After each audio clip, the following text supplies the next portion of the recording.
सगळे संकेत उगाच आलेले नाहीयेत अगं. कसले संकेत मीरा? ताई अगं, मी आणि वेदाचे पप्पा मगाशी म्हणजे आम्ही दोघेही जवळ आलो होतो.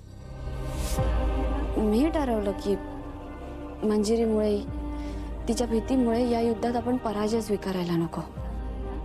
मी बाळाला जन्म देईन. पण ताई त्याच वेळेला माझ्या डोळ्यासमोर तीच भीषण भयान अशी गुहा दिसली आणि त्याच वेळेला अनन्या ताईला काहीतरी विचित्र अनुभव आला. ताई मी तुला खरंच सांगते, यामागे ना काहीतरी वेगळं आहे. हे संकेत उगाच आलेले नाहीयेत. मीरा, आता तू खूप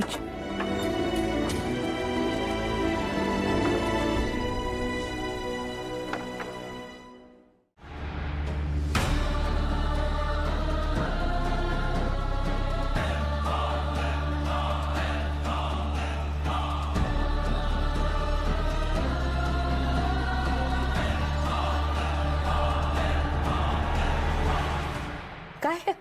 हो, अरे वा, नूडल्स करतेस? हो. अनन्या, बरी आहेस ना ग तू? हो का? अगं नाही, तुला जरा एक विचारायचं होतं. विचार ना आत्या. कालच्या प्रकरणामुळे मी खूप घाबरले होते ग, म्हणून जरा काळजी वाटली तुझी. पण काल काय पाहिलंस ग तू? आत्या काही नव्हतं पाहिलं मी. सोड ना हा विषय. भास झाला असेल मला. Just ignore it.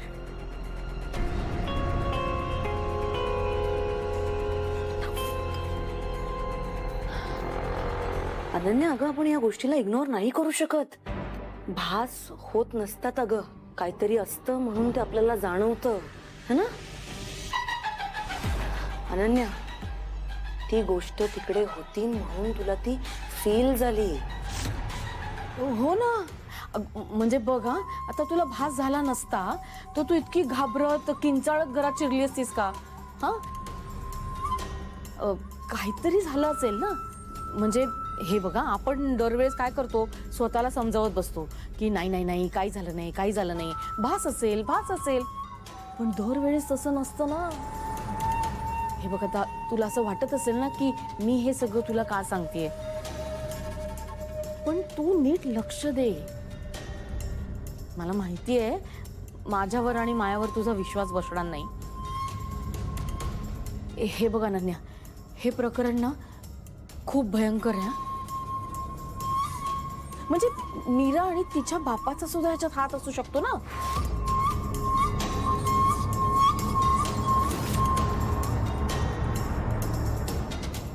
तुला कळतंय ना मला काय म्हणायचंय? समजतंय ना तुला? अरे बापरे, हो सासूबाई, मला एक गोष्ट लक्षातच आली नाही. मी म्हणजे मागे नाही का मीराचा बाप या घरात आलेला आणि त्याने अजितवर हल्ला केलेला आणि मग गायब झाला. ते त्यानंतर आपल्या सगळ्यांना असं वाटलं की तो माणूस इनविजिबल होऊ शकतो. आणि कशावरून आता जी काही घटना घडली आहे ती त्यानेच केली नसेल. हो ना अनन्या, मला तरी असं वाटतं हे प्रकरण तू हलक्यात घेऊ नकोस. हे बघ, नीट विचार कर आणि मला सांग, तुला नक्की भास झाला होता की तिथे काहीतरी विचित्र घडलं? नर्मदा आत्या आणि माया कशाही असो, पण त्यांचं म्हणणं खरं होतं. आय बिलीव्ह की मी नक्कीच कोणाला तरी पाहिलं होतं, पण कोणीच विश्वास ठेवला नाही. मग भास आहे असंच म्हणावं लागलं. पण तो भास नव्हता. खरंच मीराचे बाबा असतील का?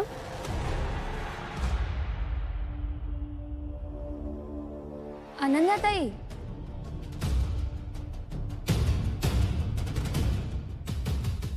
अहो मी पोहे बनवले होते, तुम्ही घेतले नाहीत का? बरं ठीक आहे, काही हरकत नाही, मी आणते. नको मला. अनन्याताई, काल जे घडलं त्याचाच विचार करतायत का तुम्ही? हे बघा, जाऊ द्या, तुम्हाला भास झाला असेल. तुला काय माहित भास होता की नाही ते? भास नव्हता. घरात ना काहीतरी वियर्ड घडतंय. तुझे बाबा विचित्र पद्धतीने घरात येऊ शकतात ना, काही घडू शकतं. अनन्याताई, नक्की काय बोलायचंय तुम्हाला? जे बोलायचंय ना ते स्पष्टच बोला.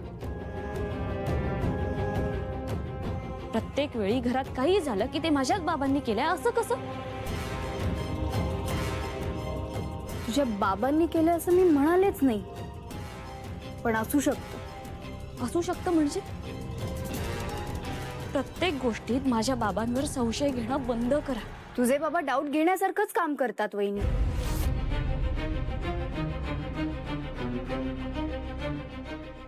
I am telling you very honestly आणि क्लिअरली की हे सगळं तुझ्या बाबांनीच केलेलं असू शकतं आणि तुला चांगलंच माहिती असणार. माझे बाबा असं कधीच करणार नाही.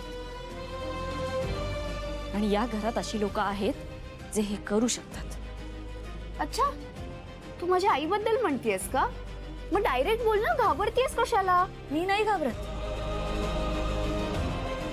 मला खात्री आहे हे तुमच्या आईनेच केलेलं असणार. मीरा बास, काय चाललंय तुझं? काहीही झालं तरी तुला आईचं नाव घेणं इतकं गरजेचं आहे का? म्हणजे घरात काही घडलं तरी तुझा रोग आईकडेच असतो का? एवढं काय केलं आईने तुला?